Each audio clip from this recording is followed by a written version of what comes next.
Hello dear student, good morning. कल हमने बात की थी मूलानुपाती सूत्र और आणविक सूत्र के बारे में। आज हम बात करेंगे विलयन की सांद्रता और विलयन की सांद्रता को ज्ञात करने की विधियों के बारे में और उनसे बेस्ड कुछ न्यूमेरिकल क्वेश्चन के बारे में। देखिए स्टूडेंट, ये आज हमारा यूनिट फर्स्ट का लास्ट टॉपिक है और इसी के साथ साथ आज हमारी यूनिट फर्स्ट कंप्लीट हो जाएगी। तो देखिए, सबसे पहले हम बात करते हैं विलयन की सांद्रता की, यानी कि कंसंट्रेशन की। विलयन की सांद्रता यदि हम मैथमेटिकली देखें तो कैसे निकाली जाएगी? किसी विलयन में उपस्थित पदार्थ की मात्रा और उसकी विलयन की मात्रा को ही विलयन की सांद्रता कहते हैं। अर्थात पदार्थ की मात्रा और विलयन की मात्रा के अनुपात को ही विलयन की सांद्रता कहा जाता है, कंसंट्रेशन कहा जाता है। आगे विलयन की सांद्रता को ज्ञात करने की विधियां। सबसे पहली मेथड है मास परसेंटेज या द्रव्यमान प्रतिशत। द्रव्यमान प्रतिशत को निकालने का सूत्र है विलेय का द्रव्यमान बटे विलयन का द्रव्यमान गुणा गया 100। देखिए स्टूडेंट, यहाँ पे कुछ कंसेप्ट आपको समझने होंगे जो सॉल्यूशन पर बेस्ड होंगे। आप जानते हैं कि विलेय और विलायक मिलकर किसी विलयन का निर्माण करते हैं। अर्थात हम ऐसा कह सकते हैं कि विलयन विलेय और विलायक का एक समांगी मिश्रण होता है। देखिए स्टूडेंट, विलयन को समझाने के लिए मैं आपको एक एग्जांपल बताता हूँ। माना हमारे पास कोई बीकर है और उस बीकर में कुछ पानी भरा हुआ है। यदि हम इसमें 2 चम्मच चीनी डालें तो 2 चम्मच चीनी इसमें कंप्लीटली डिजॉल्व्ड हो जाएंगे, मीन्स कि एक सॉल्यूशन बन जाएगा जल और चीनी का। देखिए स्टूडेंट, बीकर में जो हमने जल लिया था वो यहाँ पे सॉल्वेंट का काम करेगा और चीनी जो घुल रही है वो सॉल्यूट का काम करेगी। देखिए स्टूडेंट, किसी सॉल्यूशन में जो पदार्थ कम मात्रा में उपस्थित होता है उसे विलेय कहते हैं तथा जो अधिक मात्रा में उपस्थित होता है उसे विलायक कहा जाता है।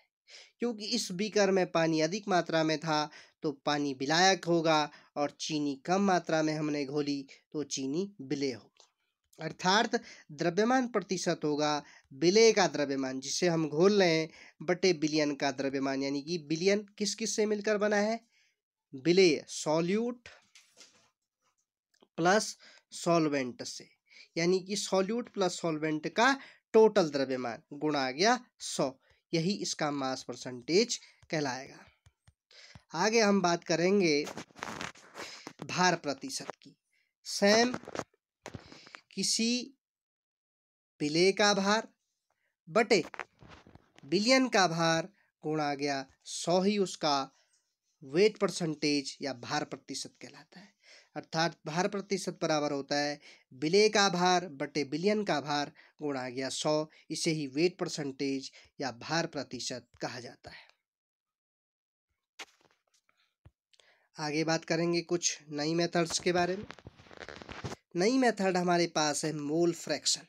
देखिए स्टूडेंट, क्लास 12th में आपके पास केमिस्ट्री में एक पूरा चैप्टर सॉल्यूशन होगा और उसमें आप विलयन से संबंधित कुछ नए टर्म, कुछ नई चीज़ें पढ़ेंगे और ये मेथड भी आप वहाँ पे पढ़ेंगे। तो एक कॉमन है, इसको आप 11th और 12th दोनों क्लासों में पढ़ेंगे और दोनों ही क्लासेस के लिए इम्पोर्टेंट है मोल फ्रैक्शन, मोल अंश। देखिए स्टूडेंट, मोल अंश, क्योंकि हम जानते हैं कि विलेय और विलायक मिलकर किसी विलयन का निर्माण करते हैं, तो किसी विलयन में उपस्थित विलेय के मोलों की संख्या और विलेय तथा विलायक के मोलों की कुल संख्या के अनुपात को ही किसी विलयन का मोल अंश कहते हैं।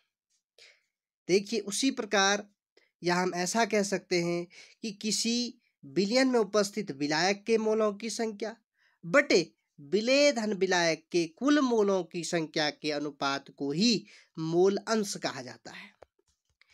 आगे हम समझेंगे, यदि किसी विशेष घटक घटक मीन्स वो आपका विलेय हो सकता है या विलायक हो सकता है।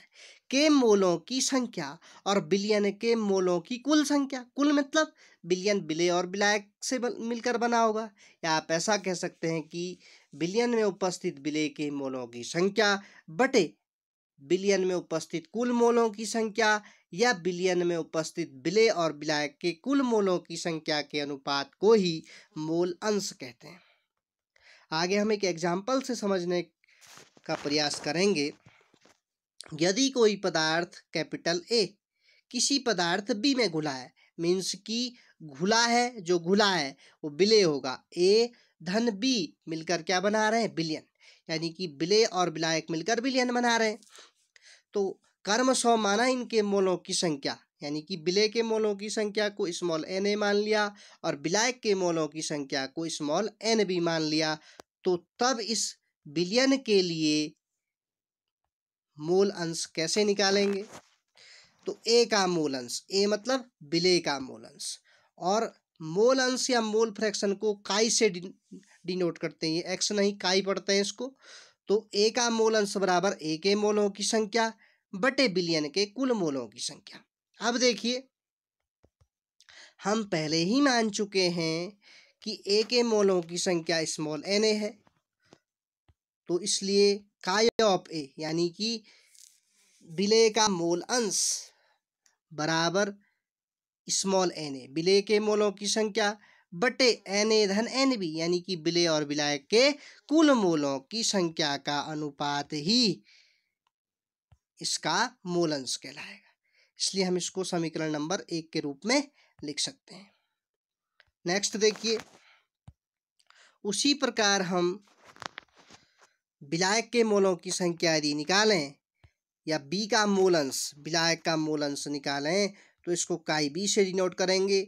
बी के मोलों की संख्या, बी यानी कि विलायक के मोलों की संख्या बटे विलयन के कुल मोलों की संख्या, अर्थात chi of B equal to n of B, n of B बता रहा है विलायक के मोलों की संख्या upon N A plus N B, विलेय धन विलायक के कुल मोलों की संख्या का अनुपात। इसलिए काई ऑफ बी हो जाएगा N B upon N A plus N B. यदि देखिए स्टूडेंट, हम इन दोनों इक्वेशन को जोड़ें, वैसे यदि आपको मोल अंश निकालना है तो यही मोल अंश होगा, काई ऑफ बी के लिए N B upon N A plus N B और काई ऑफ ए के लिए N A plus N B. आगे हम कुछ नई चीज़ें और नए रिजल्ट प्राप्त करना चाहें तो हम इन दोनों समीकरणों को जोड़ देते हैं। तब chi of A plus chi of B equal to n A upon N A plus N B plus N B upon N A plus N B. अब देखिए student, n A plus N B तो यहाँ पे LCM मिल जाएगा, और यदि हम n A plus N B को जोड़ेंगे तो ये n A plus N B ही आएगा। तो ये दोनों वैल्यू कट जाएंगी, तो हमें प्राप्त होगा 1।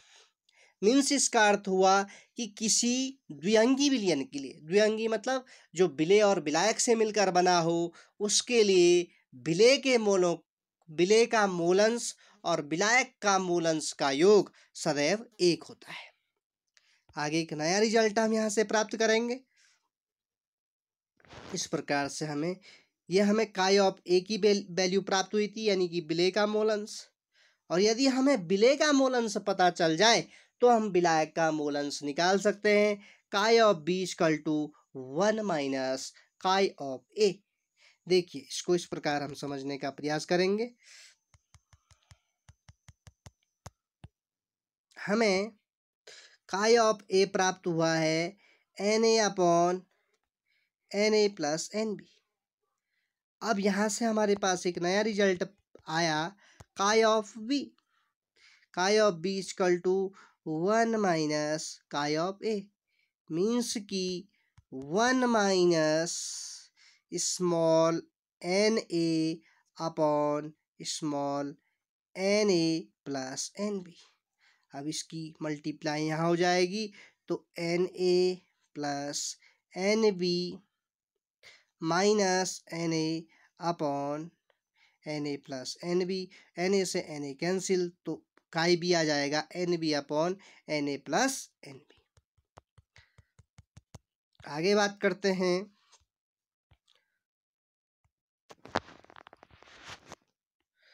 यहाँ पे एक एग्जाम्पल लिया गया है, एक न्यूमेरिकल क्वेश्चन मैंने आपको दिया है कि कैसे हम मास परसेंटेज निकालेंगे।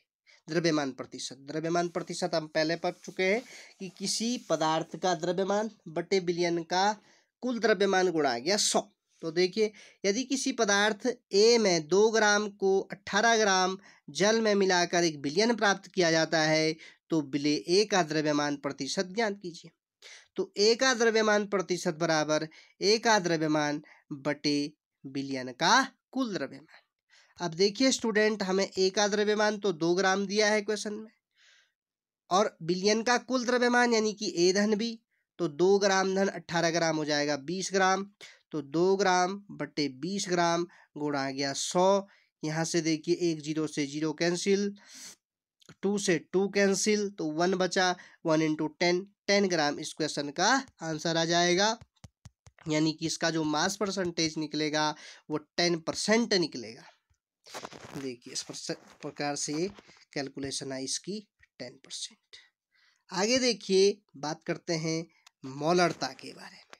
मोलरता को इंग्लिश में बोलते हैं मोलरिटी। देखिए, यह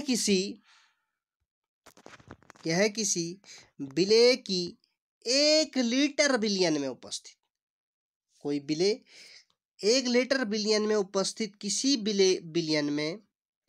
विलेय के 1 लीटर बिलियन में उपस्थित कुल मोलों की संख्या को ही उसकी मोलरता कहते हैं। अर्थात बिलियन के मोलों की संख्या बटे बिलियन का आयतन लीटर में, यानी कि किसी विलेय की 1 लीटर बिलियन में उपस्थित विलेय के मोलों की संख्या को ही उसका हम बोलेंगे मोलरता। यानी कि मोलरता हो जाएगी बिलियन के मोलों की संख्या बटे बिलियन का आयतन लीटर में। अब देखिए नेक्स्ट, ये देखिए इसका मात्रक निकलेगा, क्योंकि विलेय के मोलों की संख्या यानी कि मोल अपॉन लीटर, तो मोल प्रति लीटर इसका मात्रक हो जाएगा मोलरता का। नेक्स्ट, अब एक क्वेश्चन है मोलरता से रिलेटेड।